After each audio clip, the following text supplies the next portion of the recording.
Matthias's marriage to Queen Beatrice of Naples resulted in many benefits for Matthias. It gave him recognition by other European rulers, it gave him access to the European diplomatic network, it gave him the spread of early Italian Renaissance styles and education at his court. Beatrice also gave Matthias a few friends and family in need of employment. The most infamous among them being her 8-year-old cousin Hippolyte d'Este, who was appointed as the new Archbishop of Esztergom in 1487. Pope Innocent VIII said that the appointment will not be fully valid until Hippolyte turned 18. This sort of appointment was sadly not unusual for the late 15th century Catholic Church, as the churches, abbeys, cathedrals, and even the College of Cardinals were effectively turned into nurseries for the younger children of European noble families. But I digress. What the marriage to Queen Beatrice did not give Matthias was little royal princes and princesses. As Matthias approached the age of 40 and began suffering from a variety of illnesses, he became very concerned about the succession.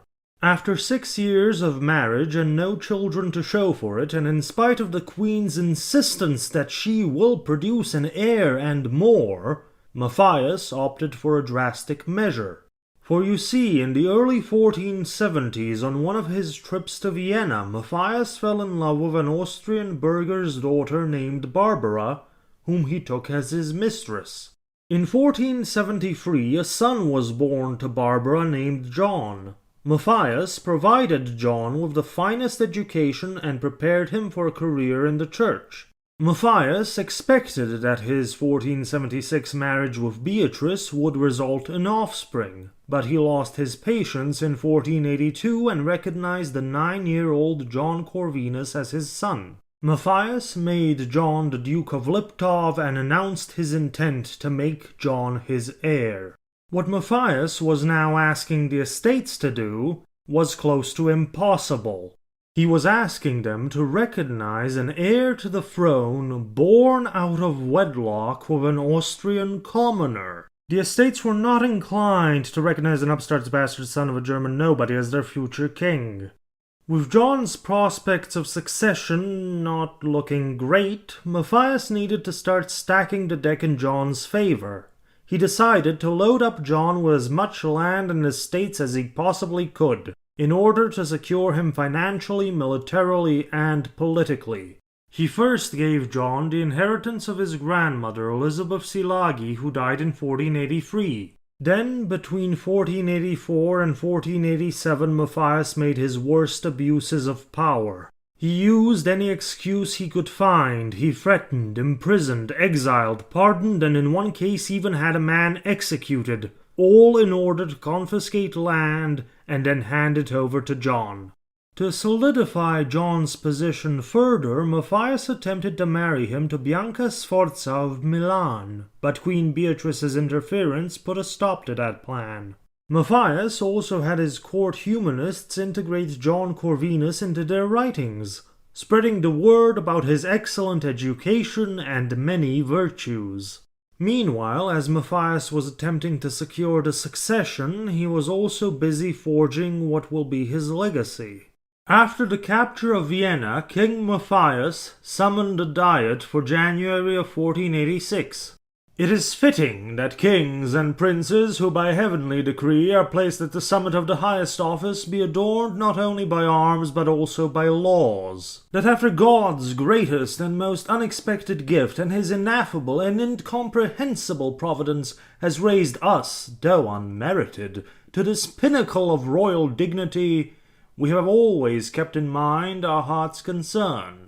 How we could abolish and eradicate those disorders and wretched abuses in the administration of justice, for the greater glory and praise of our Redeemer, and for the honor, salvation, benefit, and peace of ourselves and of our entire kingdom. Because of invasions, partly of Czechs, partly of Germans, partly the constant incursion of the Turks, we were forced to postpone this beneficial and altogether necessary intention of ours.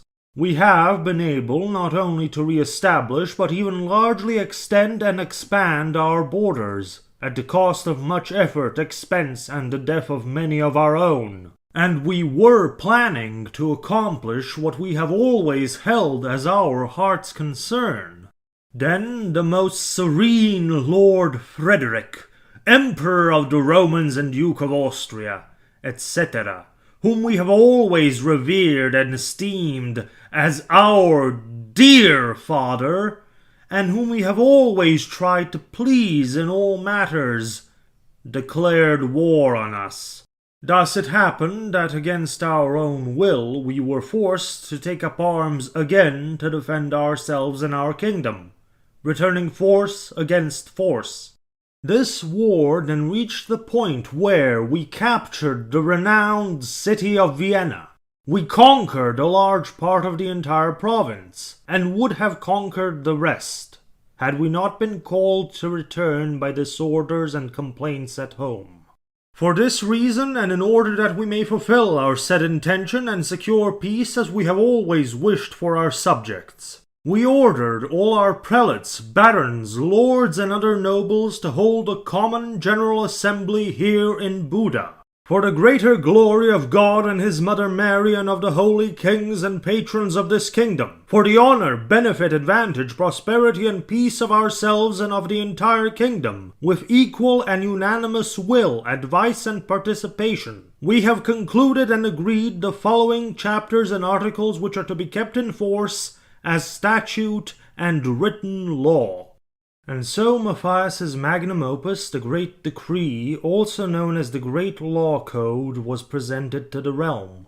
New legalistic standards were to be set. Old medieval legal practices which had fallen out of practice or became abuses rather than solutions were to be done away with. Extraordinary courts, summoned by the high officers of state that overruled local law and extracted extraordinary legal fees, were abolished.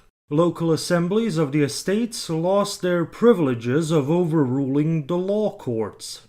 Trial by combat was eliminated as a legal means of solving disputes, and other exemptions and privileges that limited the authority of the king's courts were removed.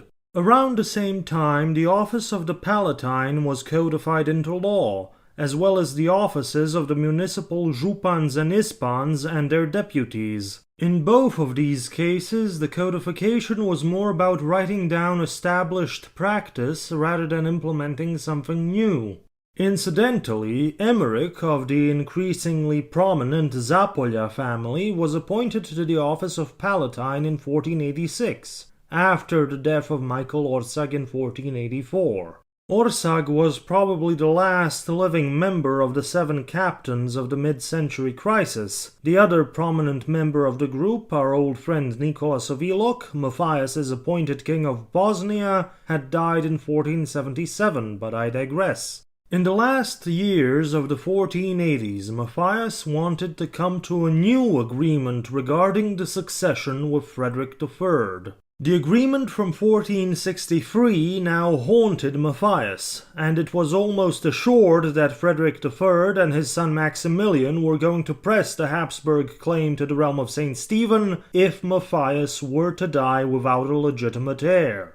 In one instance, Matthias offered Frederick the Austrian lands he had conquered in return for Frederick and Maximilian recognizing his illegitimate son John Corvinus as king of the realm of St. Stephen and an imperial prince.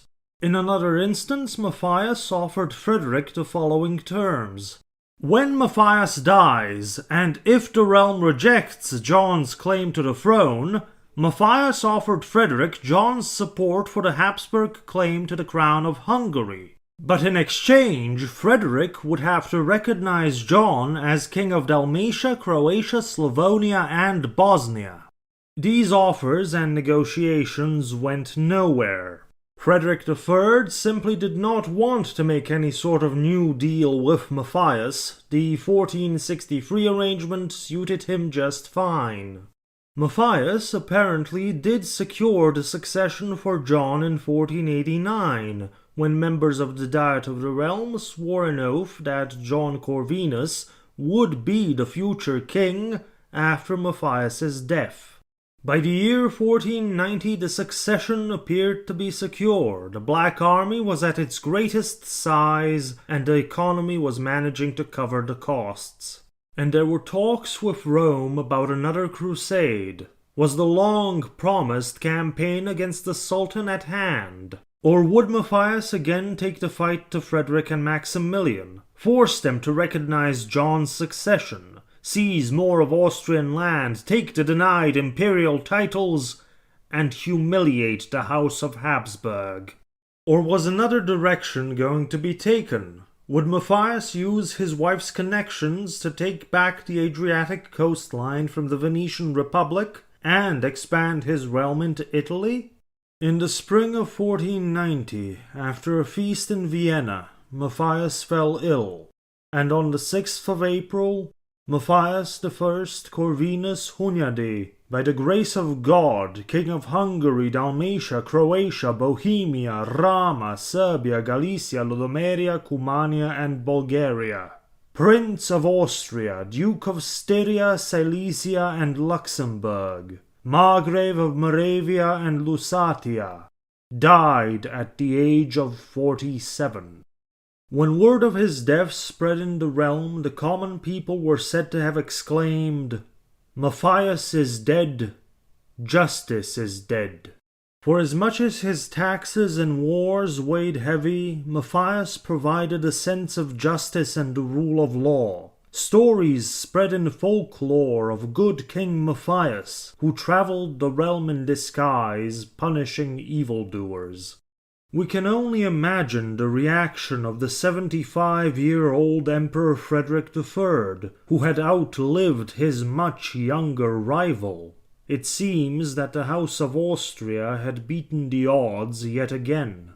When word of Matthias's death reached Florence, Matthias's old correspondent Lorenzo il Magnifico di Medici is said to have said, "Matthias is dead. Books will be cheaper now."